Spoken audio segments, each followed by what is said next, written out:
La 4G Batelma vous présente Ni Vavao.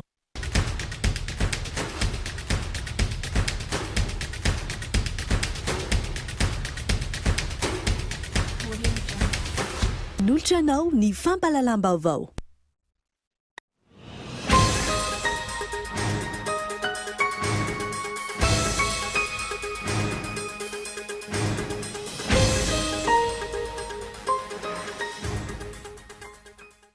Roa amby roapolo sy roanjato ny tranga vaovao, roa amby dimampolo ireo sitrana. Tsy nisy ny ainana fohy, ireo no tatitry ny CCO Covid-19 androany. Mbola ny faritra Analamanga no maro nisy hatreto. Mangataka ny anaovan'ny fitondram-panjakana fitiliana faobe eny anivon'ny orinasa tsirairay avy ny Groupement des Entreprises de Madagascar sy ny fifondrona ny mpandraraha malagasy. Efa nampozina ny fiverenana amin'ny fihibohana noho ny fitombon'ny isa tratran'ny Covid-19 hoy izy ireo. Manodidina ny 503 sy ray hetsy ariary ny saran'ny fanaovana fitiliana ny valinaretina coronavirus ao amin'ny Institut Pasteur de Madagascar raha ny angom-baovao natao androany. Tsy manao fitiliana singa mivantana kosa ny eo anivon'ny Centre d'Infectiologie Charles Mérieux. Efa misy ihany koa ireo orinasa tsy miankina mivarotra ny test TDR. Mpamokatra lavanilina anarivo no nahazo tombontsoa ara-bola nandritra ny fankalazana ny andro iraisam-pirenena ho an'ny kooperativa tamin'ity taona ity. Anton'izany fahazahoany izy ireo nivokatra tsara kalitao teo amin'ny lafin'ny famokarana lavanilina sy ny fikajiana ny tontolo iainana. Eo amin'ny maresaka iraisam-pirenena, 3 andro taorian'ny fametraha-pialan'ny Praiminisitra Frantsay teo aloha Edouard Philippe, nivoaka omaly ny anarany ireo andrafitra ny gouvernemanta vaovao. Raika amby telopolo ny isan'izy ireo. Ny andidin'ireo arahanao afaka fotoana.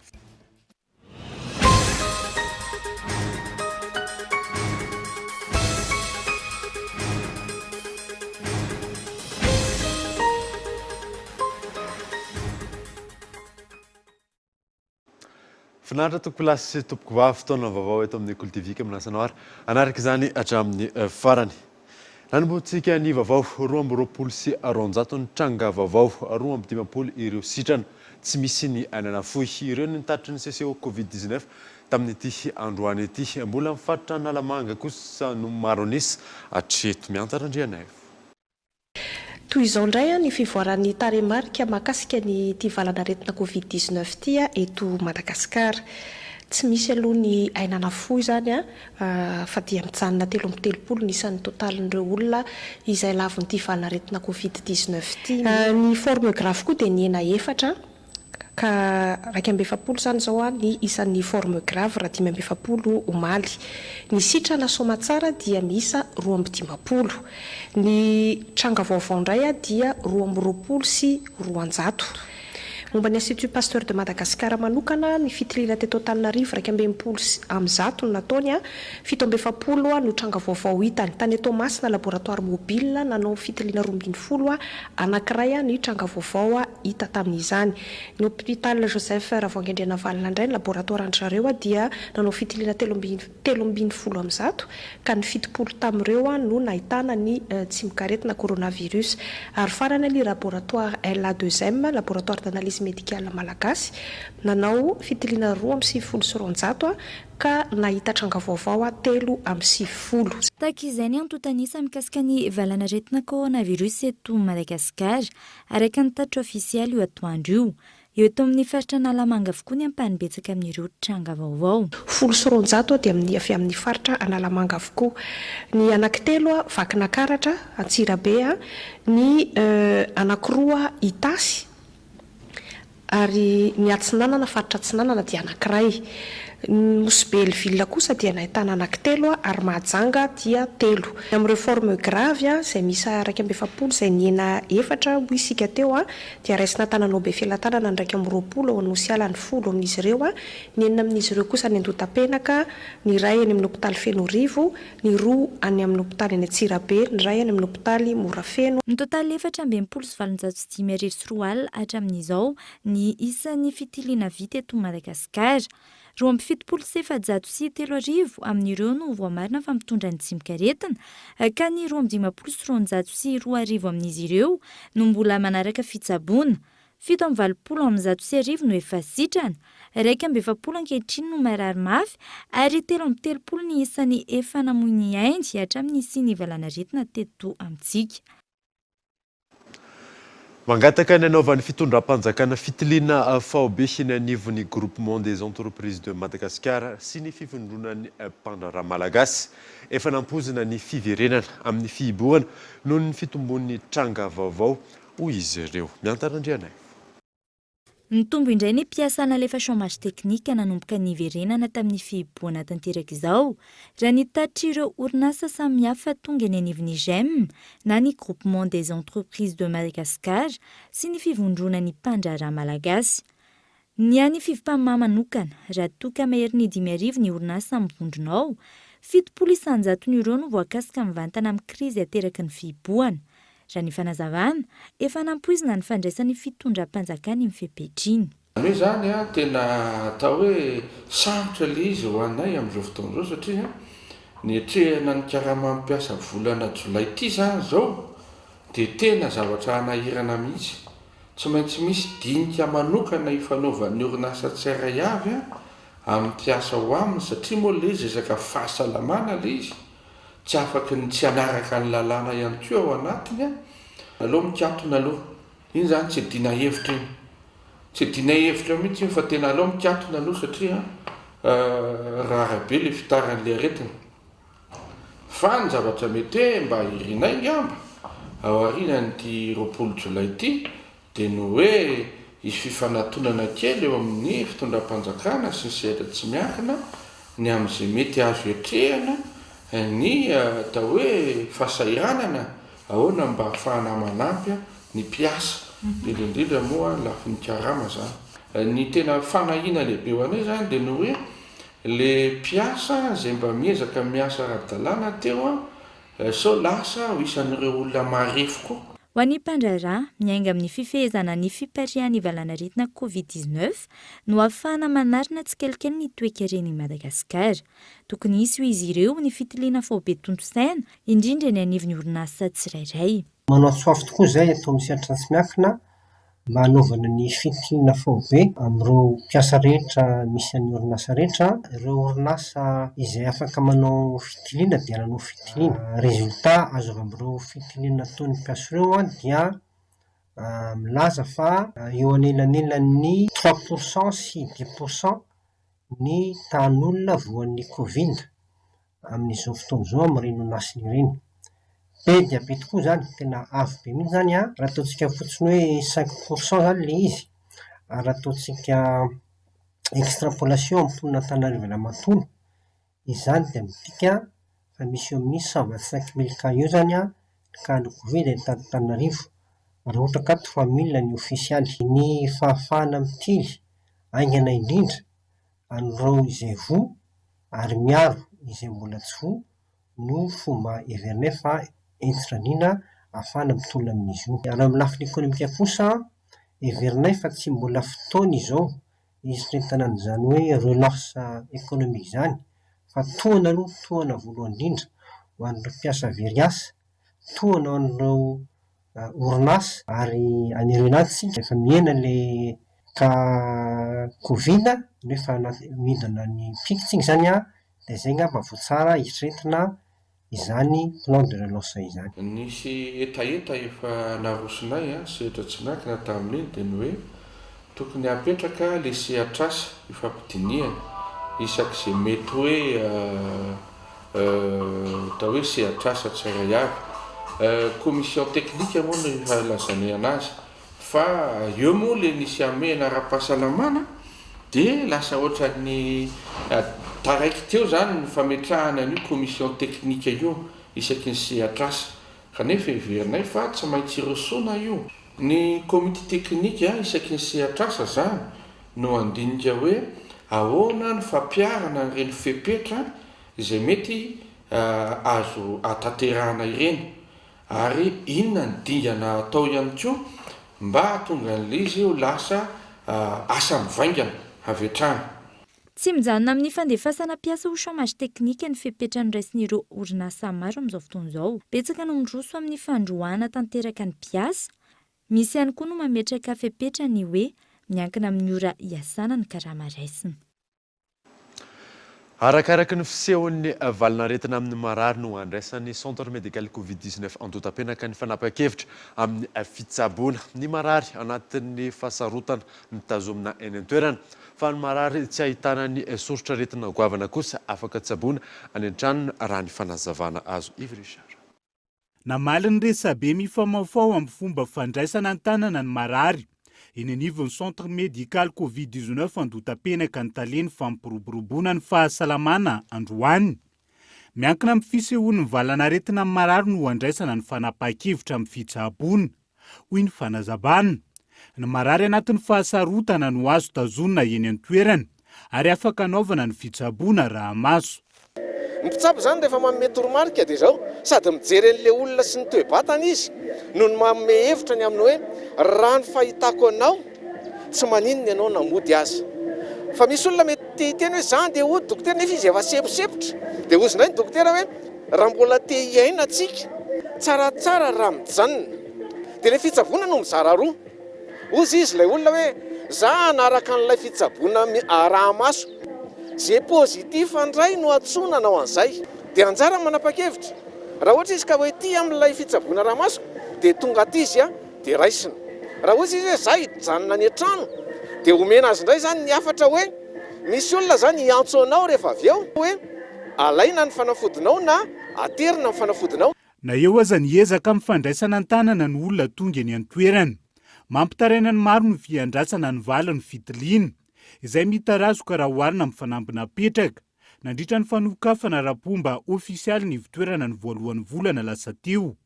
Maro ny fiantraikan'izay, indrindra ho an'ireo niaratsy ny toe-pahasalamany taorian'ny fitiliana. Ny anay zao tamin'ny lakamisy ny fitiliana ny efa natao. Tsy za moa ilay nitiliana fa za kavaliny fotsiny. Fa hatramin'izao zao hatramin'ny maraina mbola tsisy nandray zay. Tany aloha izy tamin'izy natao fitiliana tato sepotra be. Efa saika ho ampidirana hôpitaly izy kanefa ny hôpitaly tsy mety mandray raha tsy vita ny TPSR ity. Mety ozy izy ianao hoe mandaingaka miteny aminao efa dokotera 5 zay nefa nandehananay. Akoatra ny analizy sy ny radio rehetra natao zany. Fa tena enjana no mitsabony. Na ny ataontsika io ny avizana an'ilay marary io raha tena hitanao hoe tena reraka izy. Isan'ny misedra olana ihany koa ireo mila ny valin'ny fitiliana amin'ny asa mandraharaha.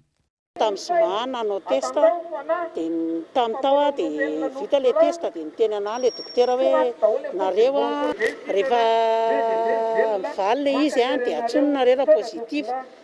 Ny andro anefa efa tapitra ilay 72 heures mbola tsisy ny antso tonga nefa za androany anontany an'ilay valiny lazainy zareo indray hoe tsy maintsy atsononareo. Tsy haiko hoe au courant ilay fandaminana aty ve ny any am-piasana hoe tsy miasa ianao fa natao testa miandry valina testa ny andro ny tsy asanao. Ny any am-piasana nefa mandray décision fa rehefa tsy manana congé ianao dia chômage technique tapaka ny karama. Raha manana congé ianao dia esoriny zareo amin'ny congé. Manodidina ny 7,500 isan'andro ny fitiliana vita eo anivon'ny centre médical Antotapenaka. Mahazo fanafody avy hatrany rehetra. Na izany ireo voamarina fa mitondra ny tsy mikaretina na ny miandry ny valan'ny fitiliana. Ny fanafody mifandraika amin'ny valanaretina no antoan'ny centre médical Covid-19. Na izany ho an'ireo manaraka fitsaboana ny an-trano na ny anaovana fitsaboana raha maso. Fanafody manokana no ampiasana amin'izay ka nodison'ny taleny fampiroboroboana ny fahasalamana araka izany ny karazam-panafody mahasitrana ny Covid-19. Miparitaka amin'ny tambazotra ny tserasera amin'izao fotoana izao. Manodidina ny 503 sira hetsy ariary ny saran'ny fanaovana fitiliana ny valinaretina coronavirus eo anivon'ny Institut Pasteur de Madagascar raha ny angom-baovao izay natao tamin'ity androany ity. Efa misy ihany koa izao ny orinasa tsy miankina mivarotra ny test TDR. Ny alarany efso. Maro ny toerana ahafahana manao fitiliana ny Covid-19 amin'izao fotoana izao.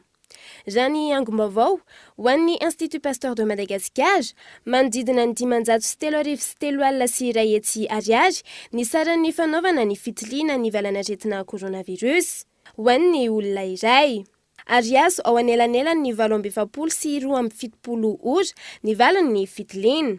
ho an'ny mpiasam-panjakana izay manana fandraisana an-tanana na misy prise en charge kosa tafiakatra 5,4 ny saran'ny fitiliana araka ny hita ao anatin'ny facture. Tsy fantatra mazava araka izany ny saran'ny fitiliana marina manoloana ireo tranga ireo. Raha ny fanazavana hatrany tao anatin'ny herinandro vitsivitsy izay, maro ireo olona tonga manantona ny IPM hanao fitiliana ahafantarana na mitondra na tsy mitondra ny tsimikaretina coronavirus. Fitiliana izay andoavam-bola. Etsy ankilany, tsy manao fitiliana singa mivantana kosa ny eo anivon'ny Centre d'infectiologie Charles Mérieux, fa ireo fitiliana singa mivantana avy any amin'ireo hôpitaly miisa 3 ihany no entina tiliana ao amin'ny CICM.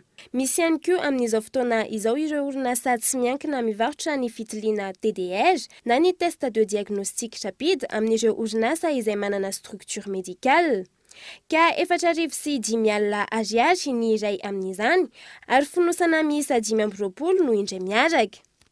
Mialoha ny fivarotana izany, misy ny fifanarahana ataon'ny orinasa mivarotra sy ilay orinasa mividy, aorian'izay vao misy ny fivarotana. Isany voaresaka amin'ny fifanarahana io ny fanomezan-toky eo amin'ny orinasa mpivarotra sy mpividy na ny engagement de la société et de l'acheteur. Eo ihany koa ny fanazavana ny famaranana sy ny fanavaozana ny fifanarahana ankapobeny amin'ny varotra na ny atao hoe résiliation et révision des conditions générales de vente. Aorian'ny fifanaken'ny fanarahana izay arahana fifanaovan-tsony eo amin'ny mpivarotra sy mpividy izay vao misy ny fifanankalozana ara-barotra.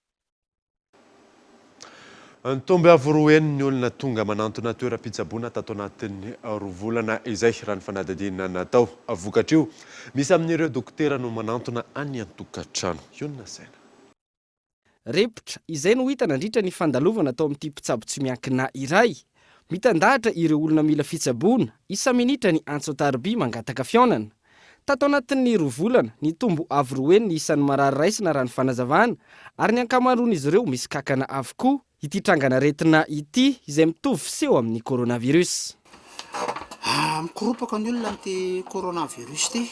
Tena misy tokoa ny trangana retina mitovitovy amin'ny coronavirus dia kakana izay manafika ny vatantsika olombelona. Lasa mahatonga ny olona tsy maheno fofona, tsy maheno tsirokanina. Tena miparitaka be tokoa izy io amin'izao raha fotoana zao. Dia ny voatsikaritra aloha olon-dehibe daholo ny ankamaroan'ny vofana ankizy tsy dia nisy vo. Raha toa misy marary 2 tonga taminao firy amin'izay no tratran'ny olona. Atsasaky ny olona tompoko dia tena tratra ny kakana io daholo. Aretan'ny kakana zany no tena be dehibe amin'izao ankoatran'ny corona. Vokatry ny loto, ny finanana hena tsy azo antoka no isan'ny nahazahoany ny ankamaroan'ireo olona ity trangana retina ity raha ny nambarany hatrany. Aretina izay azo tsaboana raha tonga ara-potoana eny amin'ny tobim-pahasalamana ilay marary.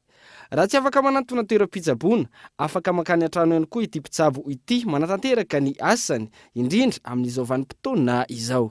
Tena betsaka ny marary, tena betsaka, tena tombo avoroeny eo ny marary manatona jerena zany amin'izao. Tena marary ny olona, misy ny mipanika fa tena marary ny olona. Ny fitsaboana raha afaka manatona le olona dia zay le hoe manatona le toeram-pitsaboana, le hôpitaly na le centre na le cabinet. Fa raha ho an'ny olona tsy afaka mandeha dia zay ny hoe manao visite à domicile ny dokotera na any an-dafy na eto Madagasikara efa misy foana, efa fanao. Eto amintsika eto Madagasikara zao dia tonga ny le tsy fahafahan'ny olona mivoaka. Ny dokotera momba manana an'izay fahafahana zay hoe afaka mandeha mitaingina ny tomobilany na mitaingina amin'ny motoany dia mandeha mijery marary. Misy ny fiara-miasan'ireo mpitsabo tsy miankina sy ny ministeran'ny fahasalamam-bahoaka raha misy trangana coronavirus ireo olona tonga manantona amin'ireny toeram-pitsaboana tsy miankina ireny raha ny fanazavana. Alefa amin'ireo hôpitaly lehibe na ireo toerana ahafahana manao ny analizy momba ny Covid-19 izy ireny ka raha pozitif raisy ny fanjakana an-tanana ny fitsaboana. Raha aretina hafa kosa miverina amin'ireo mpitsabo eny amin'ny sehatra tsy miankina araka ny safidin'ny marary. Teboka telo lehibe no nivoatra nandritry ny fiaonana teo amin'ny voameran'ny fahasalamana eo anivon'ny anteny meram-pirenena, ny ordre des médecins ary ny syndicat ny paramède manoloana ny fianaky ny valinaretina coronavirus eto Antananarivo. Anolotra tolo-kevitra ho an'ny gouvernement ireo solombavamboaka raha ny fanazavana azo io na saina.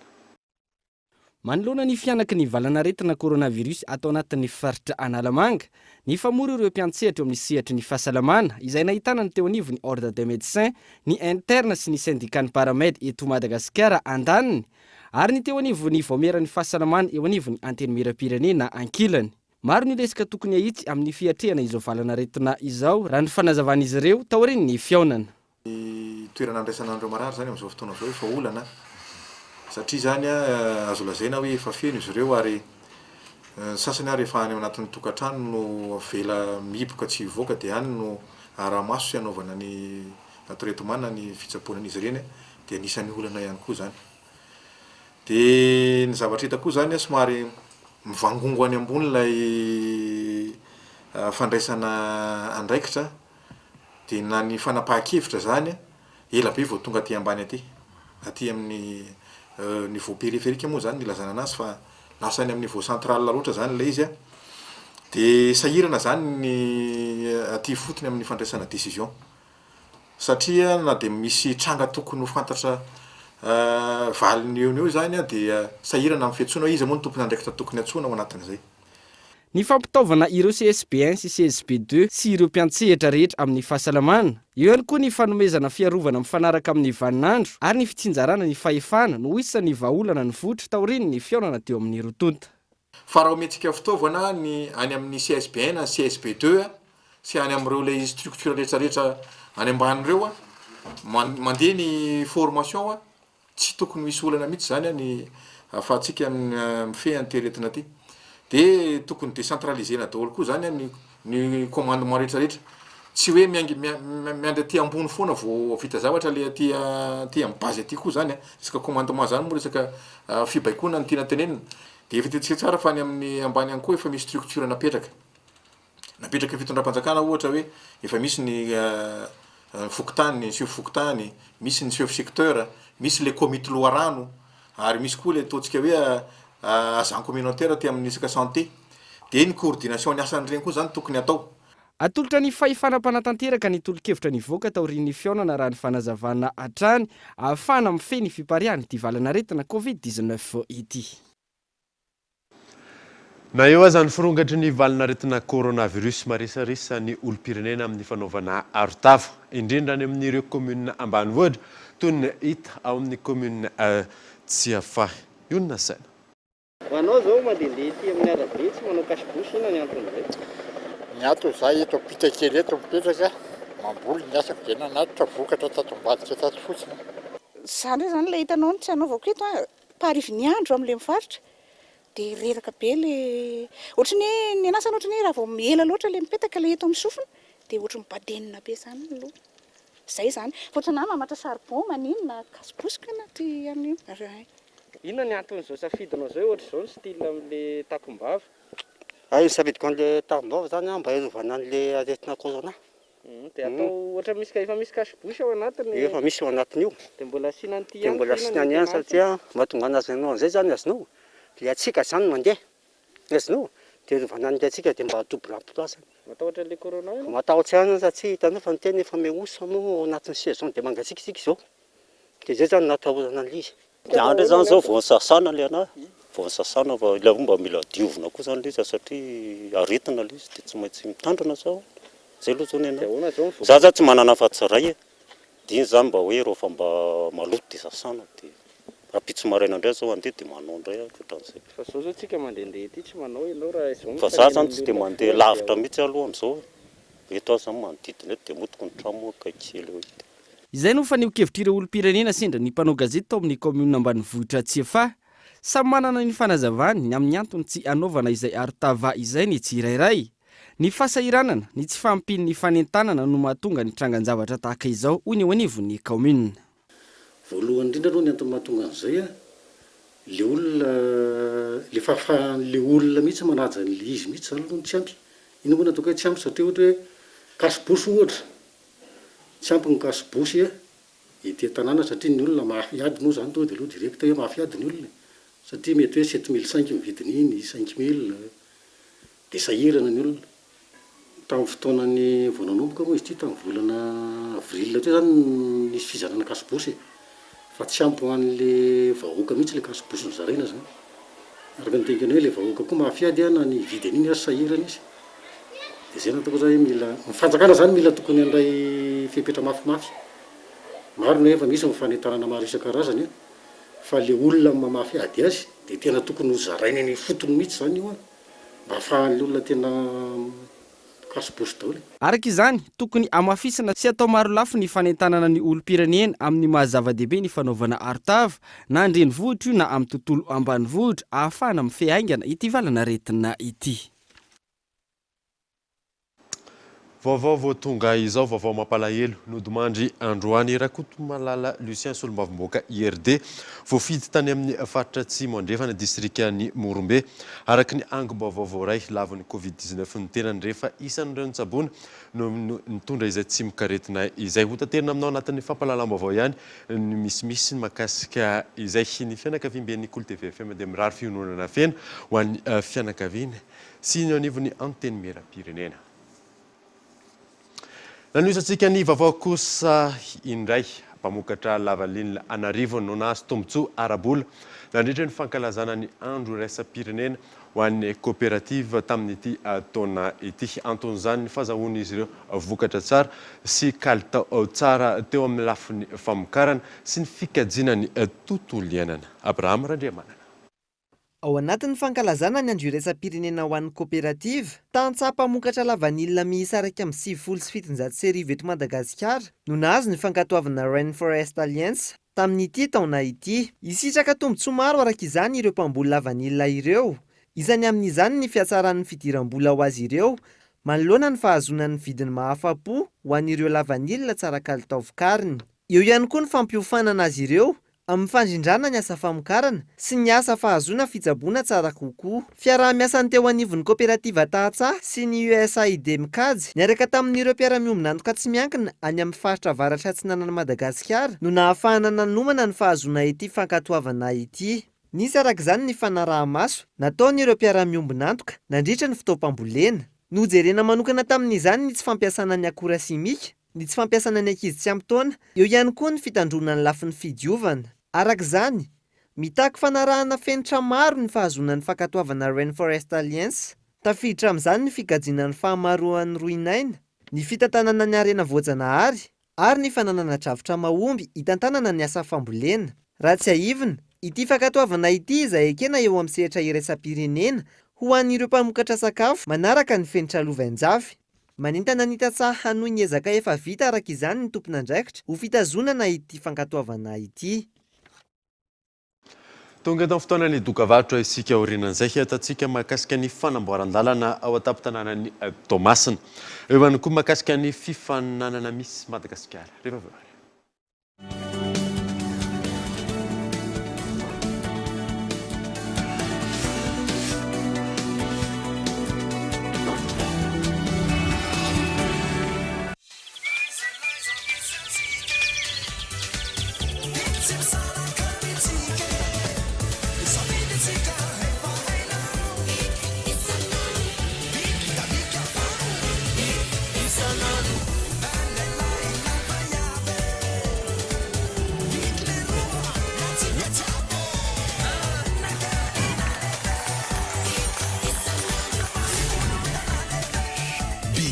Isanandro.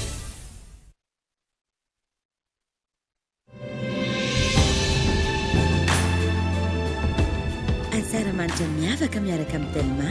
Fihenam-bidy roapolo isan-jato be izao amin'ny smartphone na Telma rehetra.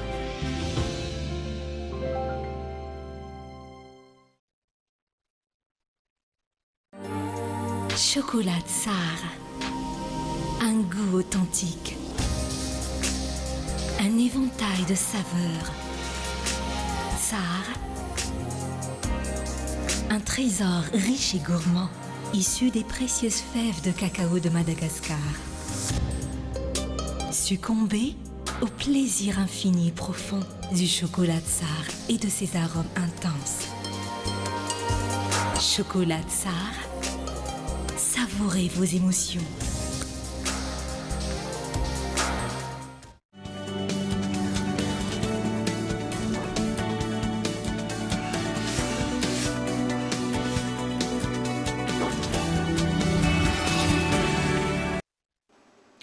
Verina eto amin'ny fampalalam-baovao isika. andro faharoa anatin'ny fihiboana entitra ny fanaramaso ho an'ireo fiara mivezivezy teto Andrenivohitra sy ivoakan'ny faritra misava hatrany anatin'ny fiara ireo mpitandro ny filaminana raha antsika ny saritsaky teniteny mahakasika izay.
Manoloana ny fahasimban'ny lalana ao an-tampon-tanànan'ny Toamasina nanomboka androany asa fanarenana izay natomboka tao Ambalamanasy hiazo ny Bazarabe. Izara roa mazava tsara ny asa fanamboarana raha ny fanazavana azo fanadina.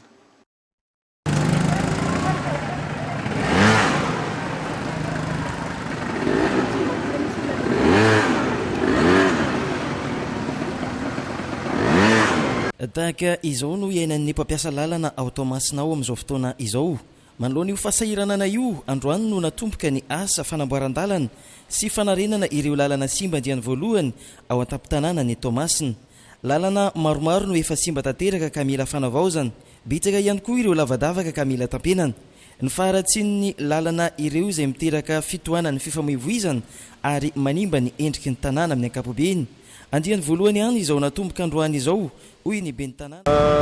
Manomboka fanambarana ny lalana eto an-tampon-tanàna Tamatavy, ireo izay lavadavaka rehetra miteraka embouteillage dia reny lalana izay mety hanimba ny tikotiko sy ny posy sy ny tomobilitsika reny zany no amboarintsika. Manomboka eto zany eto amin'ity route du Volona moa ny filaza azy ka anisan'ny mahatonga fimenonmenonana ny akaiky ny BNI iny dia mazava be zany atombokontsika avy any amin'ny sud mandeha ty amin'ny nord zany ny anamboarantsika ny boulevard Joffre iny zany amin'ny herinandro ambony iny dia miaraka amboarantsika amin'iny koa zany toy ny iny amin'ny EPP-Tsiry. Izay zany anisan'ny lalana izay atombokontsika amin'izao fotoana izao. Rehefa vita izay dia miditra isika boulevard de l'OUA, iny akaiky ny Cap, dia ho ataontsika ihany koa ny Brocaneur. Izay zany anisan'ny tapany voalohany ny fanamboarantsika lalana eto Tamatave. Fiara-miasa amin'ny fitondram-panjakana amin'ny alalan'ny ministera ny fanajariana an-tany sy ny asa vaventy no nahafahana nanatotosa izao asa izao. Ny teknisiana tena mahay manazava ny hoe ity toerana ity ataontsika béton, ity toerana ity ataontsika goudron. Fa iny ny anjara koa mitady ny fomba rehetra fiara-miasa amin'ny fanjakana. Mamerina trany ny confiance ny fitondram-panjakana ty amin'ny commune urbaine Toamasina. Eto dia manararaotra misaotra ny filoham-pirenena, ny premier ministre, ny ministre sy ny travaux publics ny aménagement izay miezaka trany mitady miara-miasa mifampiresaka isan'andro, tsy hoe isan'andro moa zany fa fampiresaka hoe momba ny lalana eto Tamatave izay mampitaraina antsika eto Tamatave zany dia avy amin'izay no mahatonga maromaro ny lalana izay ambarina eto ary finansen'ny fond routier saorana koa na tokona ndraiky. Mizara roa mazava tsara ny asa fanarenana ny lalana rehetra ao an-tampon-tanànan'ny Toamasina. Eo ny fanamboarana ireo lalana tena efa simba tanteraka, eo ihany koa ny fanampenana ireo lavadavaka izay tena mampikaikaiky ny mpampiasa lalana. Ny orinasa SMCC no nahazo ny tolobaritra sy manatotosa ny asa. Ny fer kosa no mamatsy vola ny asa fanarenana ka ezahana ho vitaina ao anatin'izao vanim-potoana ny fihiboana izao ny amin'ny tanany asa. Tontolo ny serasera kosa indray mitony asa fanomezam-baovao ho an'ireo gazety an-tsoratra na eo aza ny tsy fahafahan'izy ireo mivarotra izany manoloana ny valinaretina coronavirus. Ireo fitaovan-tserasera moderna sy teknôlôjia vaovao indray no miasa ankehitriny. Isan'ny fanapahan-kevitra noraisin'ny fitondram-panjakana ao anatin'ny vanim-potoanan'ny fihiboana ny tsy hahafahan'ireo mpivarotra gazety manatanteraka ny asany. Misy arak'izany ny fatiantoka ho an'ireo orinasa mpamokatra gazety an-tsoratra eto an-drenivohitra. Na eo azy zany, nanambara ny tompon'andraikitra eo anivona gazety an-tsoratra iray izay nanaovana ny fanadihadiana fa mitohy hatrany ny fanomezan'izy ireo ny vaovao na tsy misy aza ny famarotana ireo gazety an-tsoratra izay vokariny. Ny fizarana vaovao amin'ny alalan'ireo teknôlôjia moderna na ny gazety en ligne no vahaolana noraisin'izy ireo amin'izany. Média en général dia ny asa fanaovana gazety an-taratasy no perte voalohany satria tsisy gazety mivoaka tsisy vente satria tsisy annonceur tsisy dikan'izay zany tsy pendant 15 jours aloha zany dia azo atao hoe tsisy vola mity empêche hoe aminay maréquisitionné azy dia tsy maintsy miasa zay fa misy fandaminana vaovao tsy maintsy apetraka zany ny vahoaka tsy maintsy no andaminana azy lasa version en ligne zany misy an'ilay newsletter zany hoe ny gazety iny mihitsy fa version format numérique zany ohatra mamaky gazety ianao zany dia misy le version anankiray amin'ny site web. Itsy ankilany, misy kosa ny fepetra noraisin'ny gazety an-tsoratra nanaovana ny fanadihadiana mikasika ny fomba hanatanteran'izy ireo ny asany amin'izao fihiboana izao. Asa fanaovana gazety ny tiako tenena mbola mandeha tsara daholo ny mobiliser tsara daholo ny ekipa ankoatran'izay ny amin'ny imprimerie moa zany ny tsisy impression dia ao anatin'izay koa ny rédaction moa zany tsisy réunion de rédaction hoe physique fa manao télétravail zany mpano gazety zany afaka mitandrika vaovao zany izy dia anetrana izy no mandefa vaovao aty amin'ny réseau. Malaza ny visioconférence resaka hoe conférence de rédaction fa manana ny fomba fitondrana zany rédaction tsirairay azy. Misy mampiasa messenger, misy ny SMS, misy mifampiantso, misy manao téléconférence ohatr'izany tsy maintsy misakafo tamin'izay. Arak'izany, mahazo vahana amin'izao vanim-potoanan'ny fihiboana izao ny fanomezana ny vaovao en ligne. Ilaina kosa ny fitandremana ho an'ireo mpanara-baovao manoloana ireo mpanely vaovao tsy marina any anatin'izy ireny. Lafim-baovao hafa kosa indray anatin'ny iray andro misy 400 ireo compteur angalana mari-drefy fandaniana izay ataon'ny mpiasa iray eo anivon'ny Jirama. Nidina ifotony nanara-maso ny fomba fiasa ireo receveur ny tale général ny orinasa fanadininy laharany avy. Manodidina ny 400 eo ny compteur angalana ny mari-drefy ny fandaniana isan'andro ho an'ny mpiasa iray eo anivon'ny Jirama. Manoloana ny fahadisoan'ny andaikisana ataon'ny mpiasa ny Jirama sasatsasany no nahatonga ny fiakaran'ny faktura izay nampitaraina ireo mpanjifa maro teto Antananarivo renivohitra. Omaly nidina nijery ny fomba fiasan'ireo releveur ny orinasa ny tale général ny Jirama. Hitantsika teo fa na dia mafimafy ara le asan'ny releveur ny Jirama dia miroso ara-dalàna zany ny asa fandraisana ny releveur eo.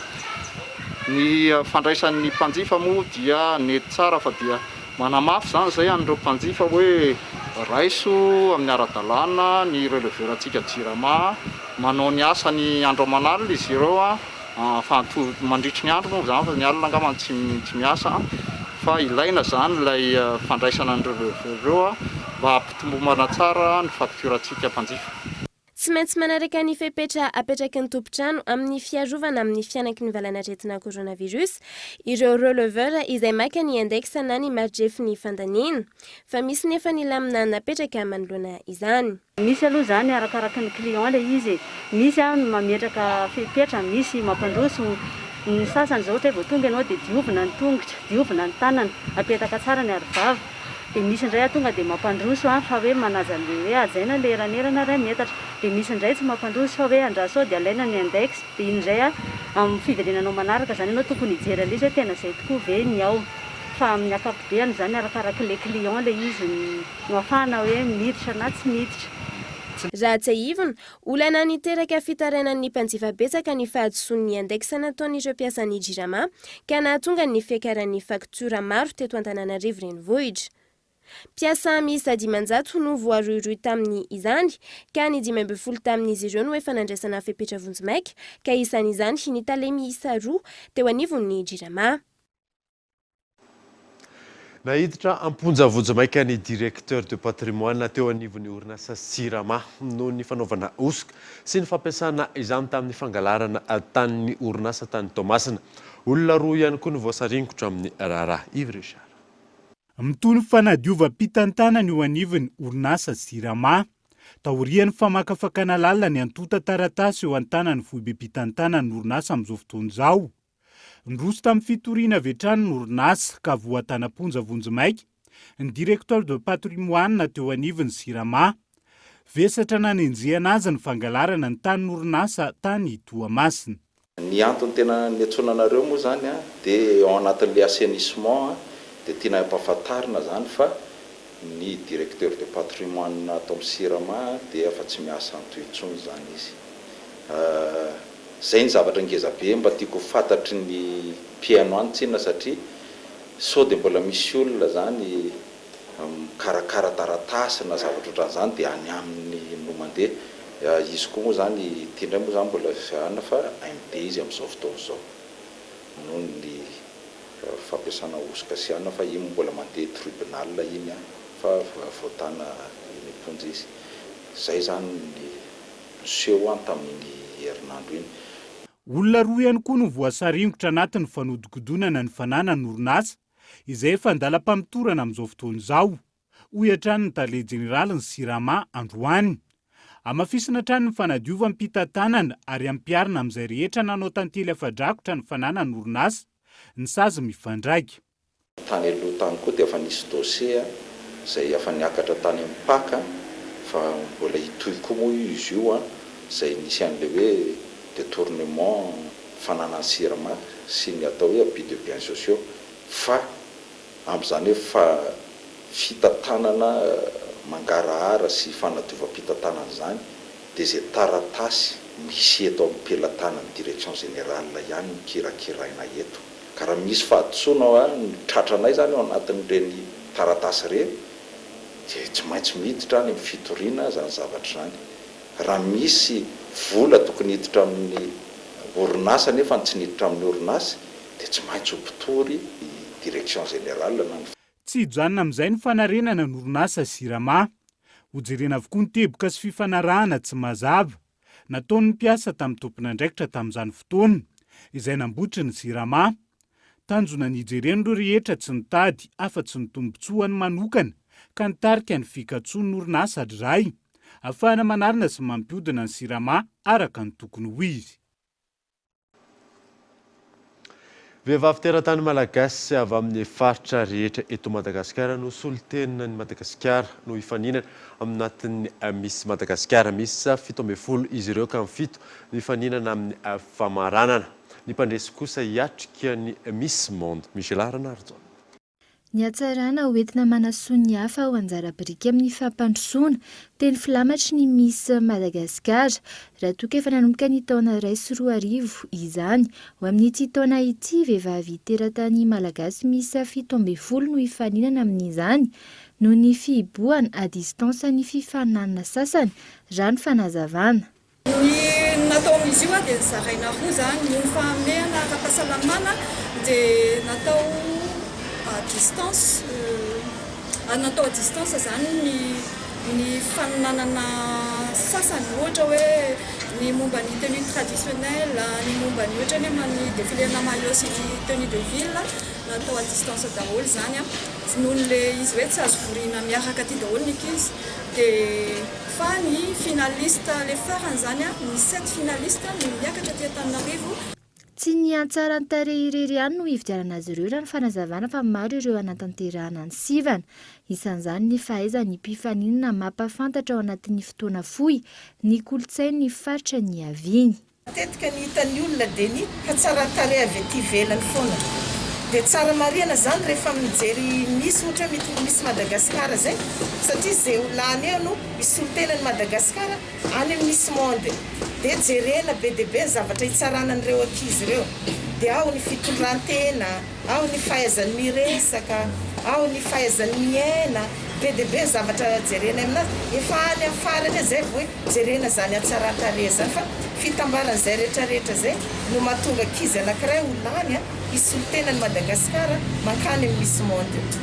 Arak'izany ny vehivavy malagasy iray lany io Miss Madagasikara no isy olo-tenany Madagasikara amin'ny fifaninanana Miss Monde. 7 amin'ireo vehivavy 17 no hifaninana amin'ny famaranana. Voasolo-tena amin'izany avokoa ireo faritra vadivavy Fidivonany, Anosy, Amorimany, Haute-Matsiatra, Vakinakaratra, Diana, Iorombe, Sofia, Analanjorofo, Boeny, Atsimo Andrefana, Analamanga, Sava, Betsiboka, Menabe, Atsinanana ary ny Miss Diaspora. Maresaka iraisam-pirenena telo andro taorian'ny fametra-pelan'ny Praiministra Frantsay teo aloha Edouard Philippe nivoaka omaly ny anaran'ireo andrafitra ny gouvernementa vaovao. Raika amby 30 nisan'izy ireo fanadina. Nampahafantarina omaly ireo mpikambana vaovao andrafitra ny gouvernementa Castex any Frantsa. Miisa 130 izy ireo, 40 minisitra, vehivavy 9 ary lehilahy 9, 14 manaraka kosa minisitra délégué, vehivavy 5 ary lehilahy 10 ary mpitondra tenin'ny gouvernementa iray. Afaka andro vitso no fantatra ireo sekretera-panjakana. Fametrahana ny fampiroboroboana ny toe-karena, ny fanohizana ny fanatsarana ny fiahiana ara-tsosialy ary ny fametrahana araka ny tokony ho izy ny ordre républicain. Ireo amin'ny ankapobeny ny asan'ireto minisitra vaovao ireto. Ity gouvernementa vaovao ity izay nisolatra amin'ny iray apatelon'ireo mpikambana ny gouvernementa Edouard Philippe. Androany no anatanteraka ny filan-kevitry ministra voalohany ity gouvernementa vaovao any Frantsa ity. Aorian'ny kabarin'ny filoha Frantsay Emmanuel Macron ny 14 Jolay izao no ilaza ampabe-maso ny politika ankapobeny manoloan'ny anteny meram-pirenena ny Praiministra Frantsay vaovao.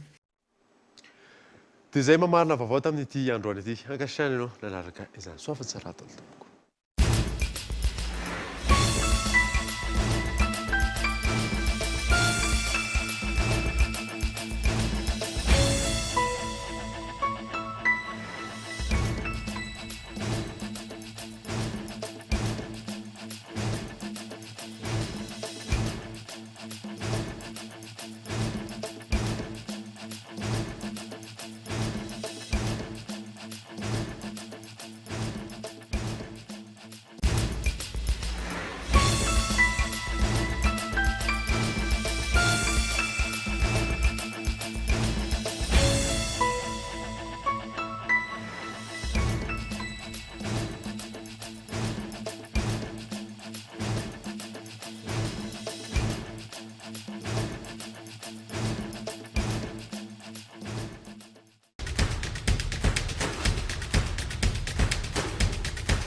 Nanolotra anao teo ny fampalalam-baovao.